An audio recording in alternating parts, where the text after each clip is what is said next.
Alô, varandeiros, para você ligado na varanda mais famosa do Brasil. Um grande abraço! Cheguei para falar tudo sobre o Santos Futebol Clube para você que está ligadinho no canal. E o Santos se prepara para enfrentar o Novo Horizontino. Você vai saber a provável escalação do Peixe, que tem novidades no time titular. Guilherme e Julio Furti avançam na recuperação e podem ser novidades na partida contra o Operário na próxima semana. Quero falar também sobre Juan Seco. O jogo virou. Juan Seco se destaca no futebol da Bulgária e pode ser negociado com o futebol inglês. E Caio Jorge é negociado com o Cruzeiro e o Santos vai receber um valor baixo por esta negociação. Tudo isso e muito mais aqui no Varanda. Deixe o like, compartilha, se inscreva. Vem para a varanda mais famosa do Brasil. Meus amigos varandeiros, é hora de falar da 1xBet para você, parceiro oficial do canal Varanda Futebol Debate. Na 1xBet você tem bônus de até $300 e pode palpitar de montão em jogos do Campeonato Brasileiro, Série A e Série B e jogos que rolam no Brasil e no mundo. Você utiliza o código promocional do canal, que é o VFutebol, tudo maiúsculo e tudo junto. E ao clicar no link fixado nos comentários, você realiza o seu cadastro e apoia o canal Varanda Futebol Debate. Algumas sugestões para você? Tá na tela. Amanhã tem Curitiba, Ituano e Novo Horizontino e Santos pela Série B do futebol brasileiro. Eu já fiz os meus palpites e você também pode fazer o mesmo. Vem para 1xBet você também. O link está fixado nos comentários para você. Meus amigos varandeiros, o Santos se prepara para enfrentar o Novo Horizontino amanhã às 21 horas pela 9ª rodada do Campeonato Brasileiro da Série B. E olha, só a vitória interessa ao Santos.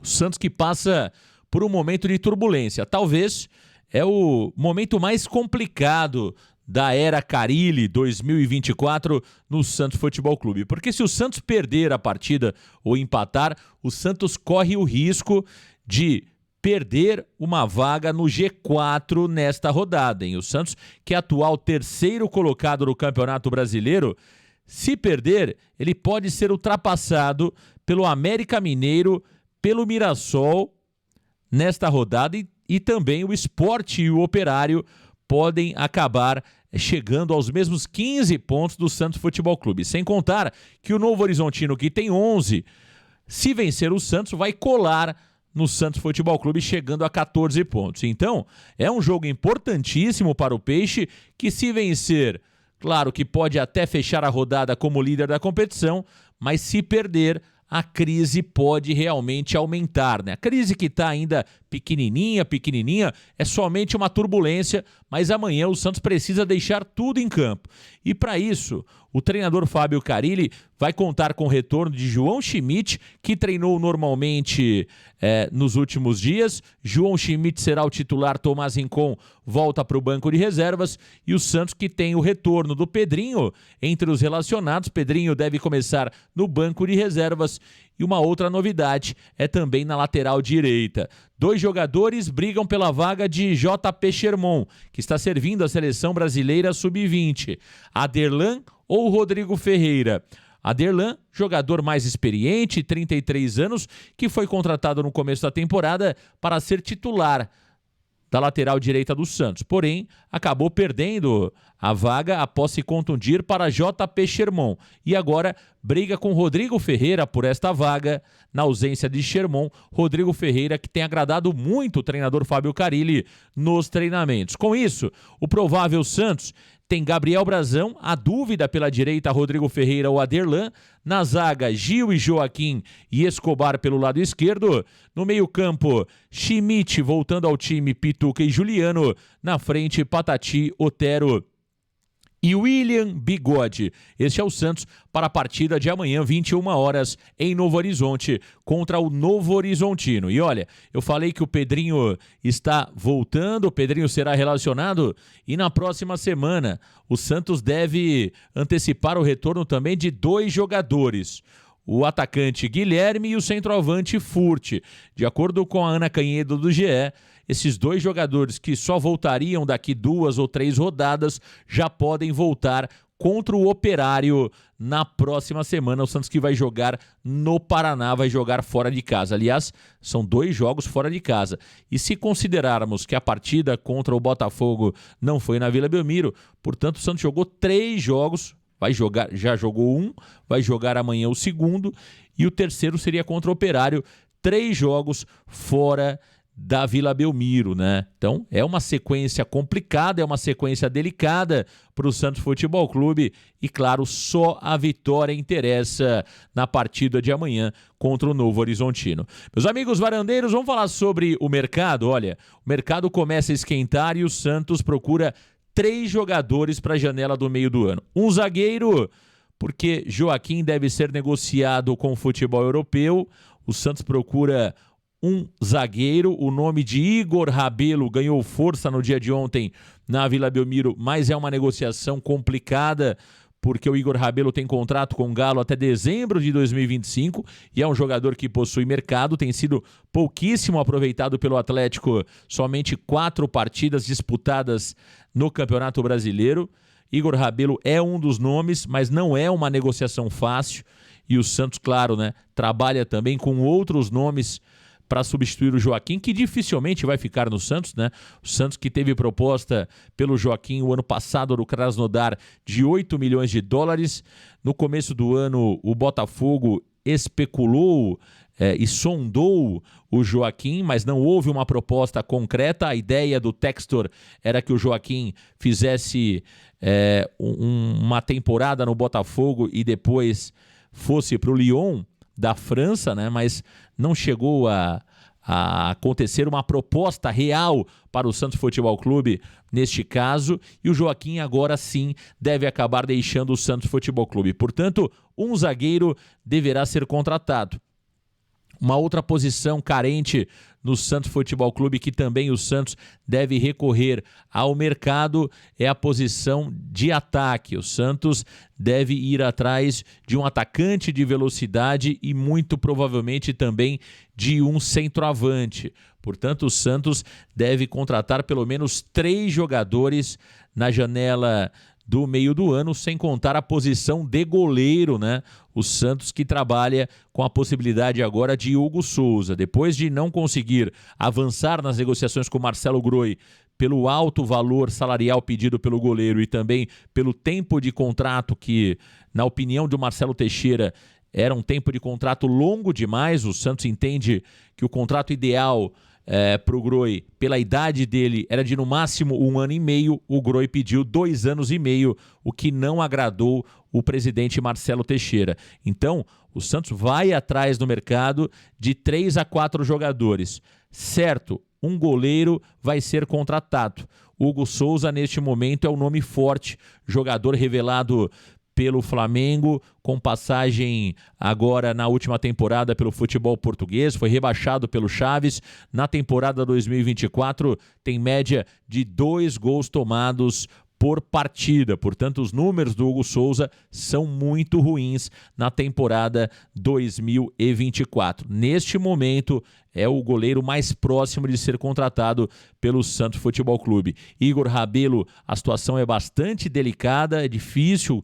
O Santos ainda não oficializou uma proposta ao Galo, mas não é uma negociação fácil, não. A diretoria santista sabe que vai ter que colocar dinheiro nessa negociação, e dinheiro e Santos não cabem na mesma frase neste momento, né? Isso é um fato. O Santos tem problemas financeiros para ir ao mercado. E também a questão do ataque, já que Morelos pode deixar o Santos. O Santos tenta negociar o Morelos. Se chegar alguma proposta, o Santos pode, inclusive, rescindir, sem custo nenhum, o contrato do Morelos. A expectativa é que o Santos ceda ao Morelos e até aceite pagar uma parte dos salários do jogador para tentar se livrar do colombiano. E um atacante de velocidade, até porque o Santos tem sofrido muito com as contusões dos seus jogadores, né, de ataque, como foi o caso do Guilherme e também do Pedrinho, que perderam muitas partidas nesta temporada. Meus amigos varandeiros, Juan Seco, jogador revelado pelo Flamengo de Guarulhos, comprado pelo Santos e que na base foi muito bem. Na Copa São Paulo brilhou, era um jogador que muitos acreditavam na Vila Belmiro. Só que no Santos acabou não rendendo aquilo que se esperava. Juan Seco chegou a ser emprestado para o Vasco da Gama, também não jogou no Vasco, foi muito mal no clube carioca, voltou para o Santos e foi negociado com um clube da Bulgária, Ludogorets da Bulgária. E lá na Bulgária o Juan Seco se encontrou. Foi artilheiro do campeonato da Bulgária e agora desperta interesse do West Ham da Inglaterra. A imprensa da Bulgária cita que o clube inglês deve oferecer cerca de 9 milhões de euros, mais de 50 milhões de reais para contratar o ex-atacante do Santos, né? Portanto, tá aí, que coisa, né? O mundo realmente dá voltas, hein? Quem diria Juan Seco podendo ser negociado com o West Ham, clube do futebol inglês, e por 9 milhões de reais. Olha, o Juan é um jogador que pintou muito bem no Santos. Eu defendi muito o Juan aqui, inclusive entendia que o Santos deveria sim contratar o Juan Seco junto ao Flamenguinho de Guarulhos, na época por 900 mil reais, né? Eu fui um defensor da contratação do Juan Seco, mas confesso que o Juan Seco, que jogou quase 40 partidas com a camisa do Santos, deixou muito a desejar quando teve as oportunidades, né? O Santos emprestou o Juan Seco para o Vasco da Gama para saber se ele tinha realmente condições. Ele foi mal no Vasco da Gama e aí o Santos emprestou o jogador para o futebol búlgaro. O Juan Seco fez uma boa temporada. O Ludogorets da Bulgária comprou o Juan Seco e agora ele está se valorizando e pode ser vendido para o futebol inglês. Coisas do futebol. Futebol é assim mesmo, né? Às vezes o jogador não dá certo em um lugar e mais à frente acaba se desenvolvendo. Então, é um risco calculado. O Santos poderia ter, de alguma forma, ficado com o Juan Seco e não ter negociado o jogador, e ele também poderia não ter dado certo aqui no futebol brasileiro. Então, faz parte. Esse tipo de situação no futebol é normal. Tem jogador que às vezes não vai bem em um lugar e no outro lugar arrebenta. Isso faz parte do futebol. O Juan Seco não pode reclamar de falta de oportunidades no Santos. É diferente, por exemplo, dos casos do Miguelito, do próprio Gabriel Bontempo, do Ian, do Souza, que a gente vem cobrando oportunidades porque esses jogadores pouco atuaram. O caso do Patati, veja, o Patati em poucos jogos tem jogado bem e é natural que ele vai acabar se valorizando. Por quê? Tem aproveitado bem as oportunidades o atacante Wesley Patati. Meus amigos varandeiros, uma outra negociação que acontece envolvendo um ex-jogador do Santos é a negociação de Caio Jorge com o Cruzeiro. E o Santos vai receber um valor por esta transação. Vou colocar aqui algumas informações sobre a ida de Caio Jorge para o Cruzeiro. Tá aí Caio Jorge, ele que deixou o Santos Futebol Clube em agosto de 2021 por 18,5 milhões de euros e agora está sendo negociado da Juventus da Itália para o Cruzeiro por 25,5 milhões de reais. Aliás, o Santos vendeu o Caio Jorge para a Juventus por 18,5 milhões de reais e não de euros, como eu citei, né? 18,5 milhões de reais e agora o Cruzeiro está comprando o mesmo Caio Jorge por 25,5 milhões de reais. O Santos tem direito a 5% de mais-valia, ou seja, do lucro da venda do jogador para a Juventus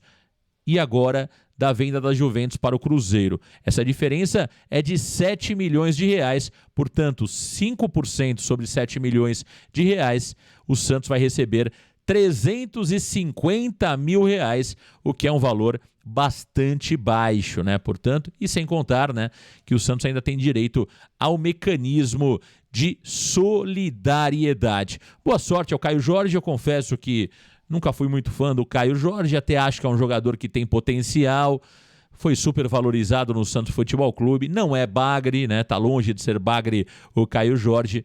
Tomara que ele consiga aí sucesso na sua carreira agora no Cruzeiro. Uma pena que saiu muito mal do Santos, poderia ter sido vendido por um valor maior, eu acho que houve ali muita ingratidão do Caio Jorge, o Rueda conduziu mal a negociação e o Santos vendeu o Caio Jorge por um valor muito abaixo.